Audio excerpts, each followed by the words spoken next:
আজকে আপনার সিম্পল করে ও ফটোর খালাসানা আর কি বাজিয়া দেখাইলাইমো আলু দিয়া আর কি মানাইলিমু ইফতারও খাইতে পারলা বা যে কোনো সময়ও খাওয়া যায়, কোনো অসুবিধা নাই।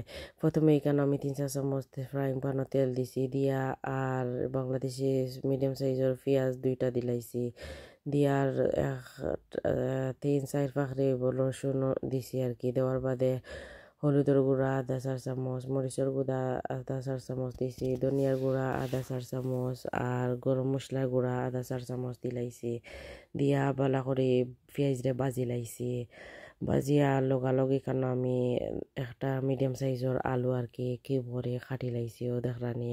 এখন আলু দিয়া আর লাড়া মারছি বাদে গুড়িয়া দিলাই আর চলকে সত হয়েছি 5 থেকে 8 মিনিট। এর মাঝখানেও দেখরানি খালা চানা ও চানা একটা আর কি খুলিলিমু, খুলিয়া দইয়া আর ডাইরেক্ট দিলাইম ফ্রাইং প্যানও আর কি ইলা ইজি হয় কারণে ফটোর চানা আনলে রামাদানের মাঝে আর উনা উনা দেওয়া লাগে না। আমি আমার চ্যানেলে আর একটা ভিডিও দিছি ফ্রেশ চানা উনা দিয়া ও কালা চানা বানাইছি, সাদা চানাও বানাইছি, চাইলে দেখতে পারবা আপনারা।